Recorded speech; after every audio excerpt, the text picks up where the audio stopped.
വിശേഷം ഞാൻ 39ാമത് വാർഷികം ആഘോഷിക്കുകയാണ്. അടിച്ചു പൊളിക്കാറുണ്ടല്ലോ, ഒരു കേക്കൊക്കെ മേടിക്കാറുണ്ട്. 39ാമത്തെ വാർഷികമാണ് എന്റെ. ഈ ഓരോ വർഷവും ഞാൻ പുകവലി നിർത്തുമെന്ന്.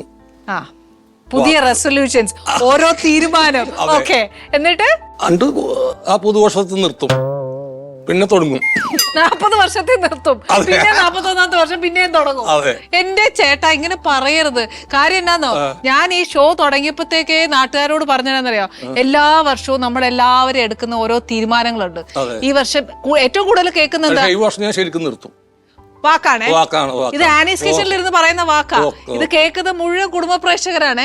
സലീം ചേട്ടാ വാക്ക് മാറ്റാൻ. അപ്പൊ അടുത്ത വർഷം ഇവിടെ വരുമ്പോ ഞങ്ങൾ നോക്കും. സലീം ചേട്ടാ പറയരുത്, നേരത്തെ പറഞ്ഞ വാക്കുകൾ നോ റിപ്പീറ്റ്. ഓക്കെ, അപ്പൊ കഴിഞ്ഞ വർഷമൊക്കെ എങ്ങനെയായിരുന്നു ചേട്ടാ അതിന്റെ ആ ഓരോ ജേർണി? അതായത് ഈ നമ്മുടെ വർക്ക് കൊണ്ടാണോ, എങ്ങനെയായിരുന്നു ചേട്ടൻ ആ ഒരു തീരുമാനം? കഴിഞ്ഞ വർഷമൊന്നും വലിയ കുഴപ്പമില്ല, അത്രേ ഉള്ളൂ. നമുക്ക് ജീവിതത്തിൽ യാതൊരു മുട്ടില്ല, നമുക്ക് പണിയുണ്ട്, അതൊക്കെയാണല്ലോ ഏറ്റവും വലിയ സംഭവങ്ങൾ. തീർച്ചയായിട്ടും കുടുംബം നന്നായിട്ട് പോകുന്നു, അതാണ് ഏറ്റവും വലുത്. സത്യം, അതാണ് ഏറ്റവും വലുത്. കുടുംബം നന്നായിട്ട് പോകുന്നുണ്ട്, അവരുടെ മനസ്സമാധാനം, സന്തോഷം, ഇതൊക്കെയാണ് നമ്മുടെ നിറവ് അല്ലേ? പക്ഷെ ചേട്ടാ പറയുന്നില്ല ഇതുവരെ മോൻ സിനിമയിലേക്ക് വന്ന വിശേഷം പറയണം. അല്ല, മോൻ സിനിമയിലേക്ക് വന്നത് എന്താ പറഞ്ഞ, ഞാൻ അവനെ സിനിമയിലേക്ക് വരാൻ പഠിപ്പിച്ച ഒരാളല്ല. എല്ലാ അപ്പന്മാരും ഇങ്ങനെ തന്നെയാ പറയുന്നത്.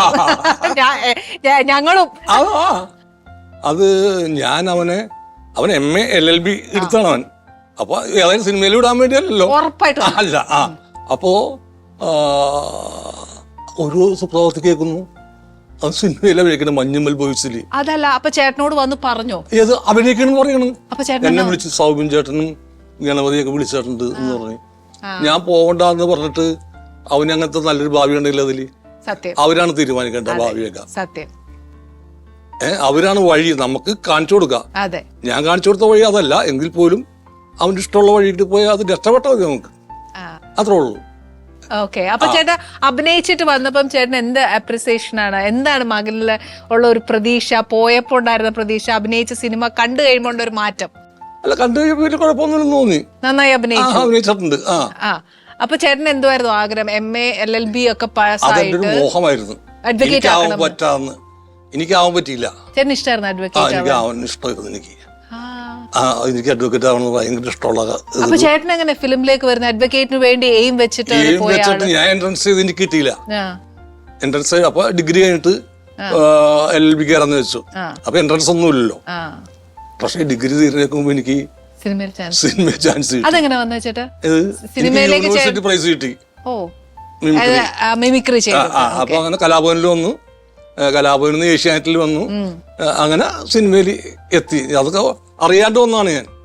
ഒരു പ്രതീക്ഷയും ഇല്ല കൊച്ചുനാളും പോലെ സിനിമയോടുള്ള ക്രേസ്? അങ്ങനെ ക്രേസ് എല്ലാവർക്കും ഉണ്ടാവുമല്ലോ നമുക്ക്. അപ്പൊ ചേട്ടൻ അന്ന് ആഗ്രഹം ഉണ്ടായിരുന്നു സിനിമയിൽ അഭിനയിക്കണം?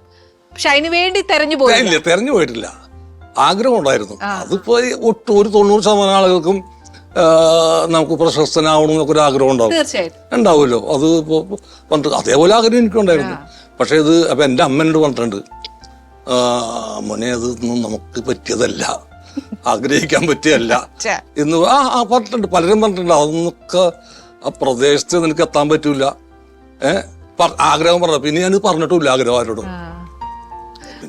അപ്പൊ ചേട്ടാ, അപ്പൊ മീശ മാധവനില് ചേട്ടൻ അഡ്വക്കേറ്റിന്റെ ഒരു റോൾ അല്ലേ ചെയ്തത്? ഒരുപാട് പ്രവർത്തിച്ചിട്ടുണ്ട്. അപ്പൊ അത് ചെയ്യുമ്പോ ശരിക്കും ഉള്ളിന്റെ ഉള്ളിൽ സത്യമായിട്ട് അല്ലേ ചേട്ടൻ? അപ്പൊ ഒത്തിരി ഇഷ്ടമായിരുന്നല്ലേ കോർട്ടിൽ ഇങ്ങനെ വാദിക്കാനും കേസ് ജയിക്കുന്നതും അല്ലേ? കൊള്ളാലോ ചേട്ടാ. ഏറ്റവും കൂടുതൽ ഇഷ്ടമായിരുന്നു ക്രിമിനൽ ആണോ സിവിൽ ആണോ വാദിക്കാൻ? താല്പര്യമേ ഇല്ല. ഓക്കെ, അപ്പൊ ചേട്ടാ ശരിക്കും പറഞ്ഞ സിനിമയിൽ വന്നതിന് ശേഷം പിന്നെ ചേട്ടൻ ആ ഒരു അഡ്വക്കേറ്റിന് വേണ്ടി അങ്ങനെ പ്രയത്നിച്ചതോ? അങ്ങനെ സമയം കിട്ടിയിട്ടില്ലല്ലോ.